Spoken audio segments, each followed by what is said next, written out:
6 August 1945 সাল সকাল ঠিক 8:15 জাপানের এক শান্ত শহরে শিশুরা স্কুলে যাচ্ছিল, দোকানপাট খুলছিল, মানুষ তাদের দৈনন্দিন কাজে ব্যস্ত ছিল।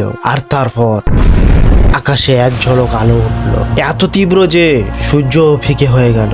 এক মুহূর্তে একটি শহর ইতিহাসে পরিণত হলো। কিন্তু প্রশ্ন হলো, এটা কি শুধু বোমা ছিল, নাকি মানব সভ্যতার সবচেয়ে ভয়ঙ্কর যুগের সূচনা?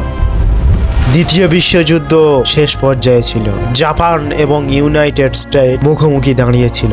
ইউরোপের যুদ্ধ প্রায় শেষ, কিন্তু প্রশান্ত মহাসাগরের লড়াই তখন চলছিল। আমেরিকার আশঙ্কা ছিল, যদি জাপানের স্থল আক্রমণ করা হয় তাহলে লাখো সৈন্য মারা যেতে পারে।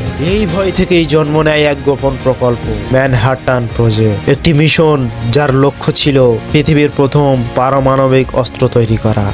16 জুলাই 1945 মরুভূমিতে এক বিস্ফোরণ ঘটল। আকাশ মাশরুমের মতো আকার নিল।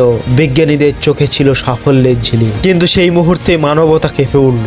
মানুষ কি নিজের ধ্বংসের বোতাম নিজেই টিপে দিল? 6 আগস্ট 1945 আমেরিকান বিমান এনোলাগে হিরোশিমার আকাশে ভাসছিল। নিচে 3 লক্ষর বেশি মানুষ ছিল।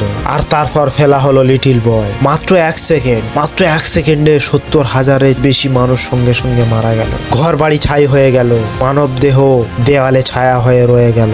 শহরের প্রায় 70% ধ্বংস হয়ে গিয়েছিল। কিন্তু এটি শেষ ছিল না। 9 আগস্ট 1945 দ্বিতীয় বিমান বুকস্কার আর লক্ষ্য ছিল নাগাসাকি। ফ্যাটম্যান নামের বোমাটি ফেলা হলো। পাহাড় ঘেরা এই শহরে বিস্ফোরণের প্রতিধ্বনি ছিল আরো ভয়াবহ। প্রায় 40,000 মানুষ সঙ্গে সঙ্গে মারা গেল। হাজারো মানুষ পরে বিকিরণের যন্ত্রণায় মারা গেল। ত্বক পুড়ে গেল, পানি বিষ হয়ে গেল, হাওয়া হয়ে উঠল মৃত্যু। 15 আগস্ট 1945 এম্পোরার হিরোটিও রেডিওতে জাতির উদ্দেশ্য ভাষণ দিলেন। তার কণ্ঠ কাঁপছিল।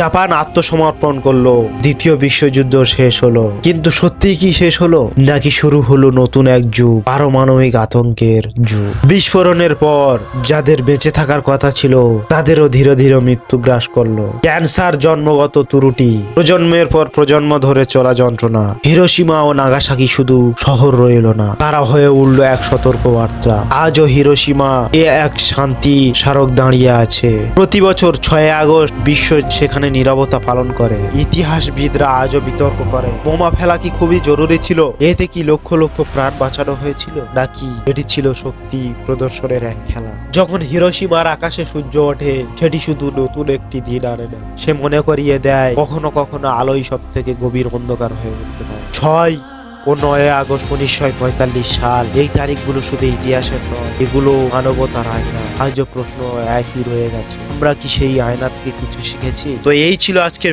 ভিডিওটা যদি ভালো লাগে তাহলে একটি লাইক করবেন, কমেন্ট করবেন, এবং পরবর্তীকালে এরকম সুন্দর সুন্দর ভিডিও পেতে চ্যানেলটি সাবস্ক্রাইব করে সাথে থাকবেন। ভালো থাকবেন, সুস্থ থাকবেন।